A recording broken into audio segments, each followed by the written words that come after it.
Welcome back to Young Gun Prep and Tactical. Today I'm going to do my review on the Smith & Wesson M&P Shield in 9mm. If you saw my EDC video, you would know that this is my everyday carry gun, as well as it is the first handgun I ever purchased.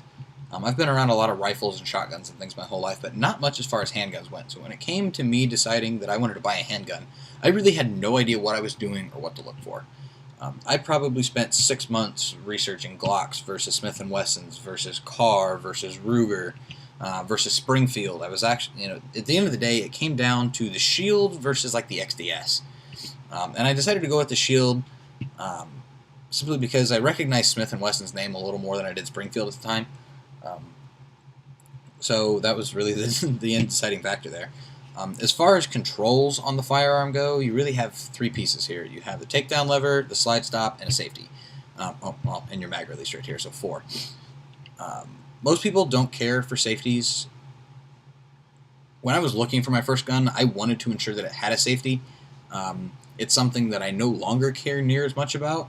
But up front, as a father, I was just like, you know what? I want to be as precautious as possible, and I wanted the safety. And I've learned how to draw this weapon and deactivate the safety at the same time under pressure very well. So I'm comfortable with that. A lot of people aren't. A lot of people that buy the Shield simply leave the safety off all the time. I very easily could do that as well. I'm just comfortable and have the muscle memory with my thumb as I'm drawing the weapon to deactivate that safety at the same time. So I still leave the safety on, but that's just me. Some people think I'm weird for that. Stock in the box, it comes with one flush base plate 7-round magazine, as well as one +1 8-round magazine. Compared to things like extended Glock mags, there is this little gap fill piece here that Glocks don't have. So if you're used to like extended Glock mags or something that stick out like this, and then decide to go the M&P route and end up getting used to having that piece there, it does kind of feel weird to me to transition between extended mags that have and don't have this particular base plate piece. So if I know I'm going to be shooting Glocks like that or something, before I go out and do it, I personally don't own Glocks, so if I know I'm going out with friends to the range and we're going to be using other firearms, when I go to the range personally, sometimes I'll take this little piece off to shoot a little bit without one, to try and keep things as normal as possible between transitioning between the two. You'll notice that the actual slide release, or the magazine release on this, actually is sort of spring-loaded, so it'll push that mag out. If the firearm is straight up and down, I mean, it's just going to shoot straight out the bottom. So that's really good for quick changes or for just dropping the mag into your hand. Specs on this, it's 6.1 inches by 4.6 inches. So it is small. Now, in comparison to 2 other really big ones, you have the XDS, which is 6.3 by 4.4. So you add a fifth an inch to the length and subtract a fifth an inch from the height. Really can't tell the difference between those two. The big difference would become comparing this to like the Carr PM9, which is 5.42 inches by 4 inches. So it is a lot smaller than this is, something like this. Personally, I don't like the PM9. It's too small. Now, I say that I also own Rugers, and I really love the LCP, which is their 380, and I'll do a review on that firearm as well. But as far as 9mm goes, I don't like something that small as the PM9. It's just not my deal.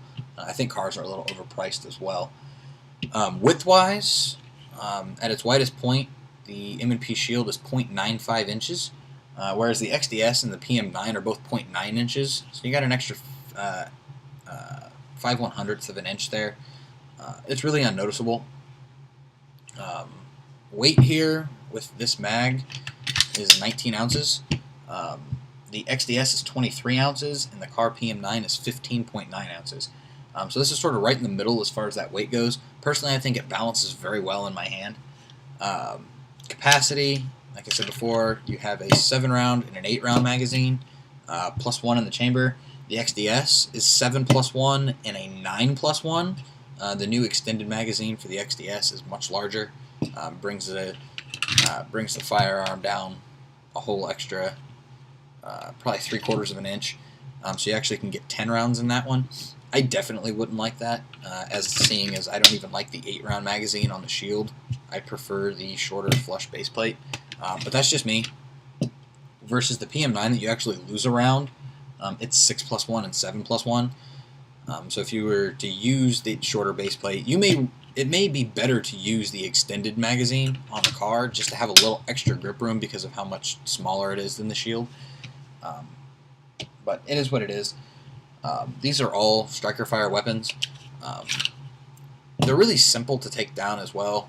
You're just going to lock the slide back, push down your takedown lever, which when this was brand new, this thing did not want to move. I wiggled with it for probably 10 minutes and ended up hitting it with a little bit of gun oil to loosen it up before I could actually get that to turn. But it turns pretty easily now. And at this point, there's one of two things you can do. You can either treat this like a Glock, or you can close that slide and pull the trigger, and it will come straight off. Or, similarly, I don't know if the camera's going to show this very well, you can see there's one little rod that sticks out as you look down this mag well right now. There's actually, right down behind this rod, there's a little yellow angled rod, which is the sear deactivation lever. If you don't want to dry fire the pistol in order to tear down, you can take a little screwdriver or something like this Swiss utility key and push down on that, which now you can see that separate little angled rod there. With that deactivated, the slide will come straight off without having to pull the trigger. At that point, you've broken down to the frame. You have this kind of dual spring mechanism here. It does not move much at all. It's all self-enclosed, so you're not going to have springs that go flying across the room like you do in some firearms. Barrel slides right out, and you have the gun field strip in a matter of seconds. Putting it back together is just as easy. Slide that in, put your guide rod in place,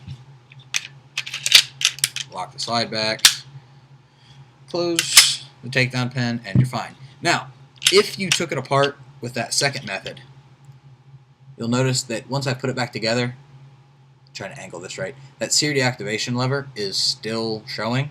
To fix that, I mean, you can either reach in there and just push it up, or just put a magazine in, and then when you take the magazine out, you're fine. It's really hard to angle this, especially because my camera puts everything backwards as I'm watching me do this. Firearm, it does not have a ton of kick. I mean, it's just a 9mm. You got a little bit of a tail going on here. Not a full beaver tail by any means. Like I said, with the 7-round mag, I get a really good grip on it. You know, I can rack that. And the trigger pull, if you listen to this here, you have a little bit of take back here, right to about there. And that's because there's a 2-part trigger here. There's a small pin where this little piece here moves. That is like a drop safety. It's designed so that if you were to drop the gun, that takes the force of that impact to keep it from accidentally discharging. However, okay, so you get that back to about there, just a little bit of take back, and then it gets real tight, and it's a real crisp click. And then as I release here, the reset's pretty nice on it as well, right there. You hear the, I don't know if you'll be able to hear that second little click there, but if I do this again here, we go take back, fire, reset. And then at that point, it's just this motion over and over again if you were to continually rapid fire the weapon compared to having to let the trigger come all the way back out and do this motion. And that's just stock. I've not done any trigger upgrades on this, and I don't plan on it. I really do like the way this trigger is. I know exactly when it's going to break and when it won't. You know, as I go to pull this trigger, it's just, you know, okay, now I'm ready to fire, fire, fire, fire. I really do enjoy this pistol. I highly doubt I will ever replace it as my main carry weapon. On occasion, I will carry the Ruger LCP, which I will do another video on, be able to look for that. And if, for whatever reason, I end up with other firearms that I may carry for whatever reason, I I will be sure to do videos on those as well. So I will talk to you guys later, and keep calm and carry on.